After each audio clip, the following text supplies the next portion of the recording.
কৃত্রিম বুদ্ধিমত্তা বা এআই প্রযুক্তির শীর্ষ প্রতিষ্ঠান ওপেন এআই এর অন্যতম শীর্ষ নির্বাহী ফিজি সিমো তার পূর্ণকালীন পদ থেকে সরে দাঁড়িয়েছেন। দীর্ঘস্থায়ী শারীরিক অসুস্থতার কারণেই তিনি এই সিদ্ধান্ত নিয়েছেন। তবে তিনি পুরোপুরি না ছেড়ে খণ্ডকালীন পরামর্শদাতা হিসেবে যুক্ত থাকবেন। গত বৃহস্পতিবার সামাজিক যোগাযোগ মাধ্যম এক্সে এক পোস্টে ফিজি নিজেই এই তথ্য জানান।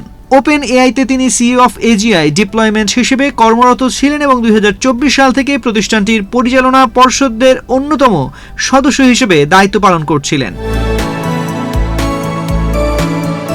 এক্স পোস্টে ফিজি জানান তিনি গত ৭ বছর ধরে একটি জটিল ও দীর্ঘস্থায়ী রোগে ভুগছেন।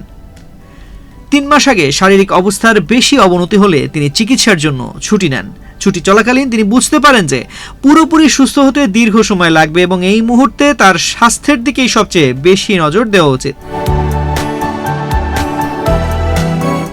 নিজের ফেলে আসা দিনগুলোর কথা স্মরণ করে ফিজি লেখেন, বসুন্ধরা টিস্যু অশুদ্ধতার বিরুদ্ধে এক বিন্দুও ছাড় নয়। ক্যারিয়ারের শুরুতে মেটায় কাজ করার সময় মার্ক জাকারবার্গ আমাকে ১ বছরের চিকিৎসা ছুটি নিতে বলেছিলেন এবং শরীরের দিকে খেয়াল রাখার পরামর্শ দিয়েছিলেন, কিন্তু তখন আমি কাজ পাগল ছিলাম, তাই সেই সুযোগ ফিরিয়ে দিয়েছিলাম। আজ মনে হচ্ছে জাকারবার্গের কথা শুনলেই ভালো হতো।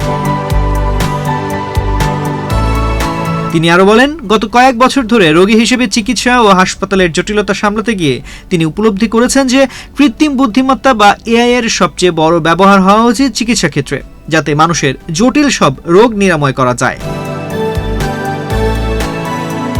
ফিজির এই চলে যাওয়ার খবরে আমি ভীষণ মর্মাহত। ওপেন এআই এর জন্য ও যা করেছে তার জন্য আমি কৃতজ্ঞ। একজন বন্ধু ও সহকর্মী হিসেবে ও অসাধারণ। আমরা সবাই ওর দ্রুত সুস্থতা কামনা করছি। এমনটাই লিখেছেন তার সহকর্মী। তানজির রহমান, বাংলাদেশ প্রতিদিন।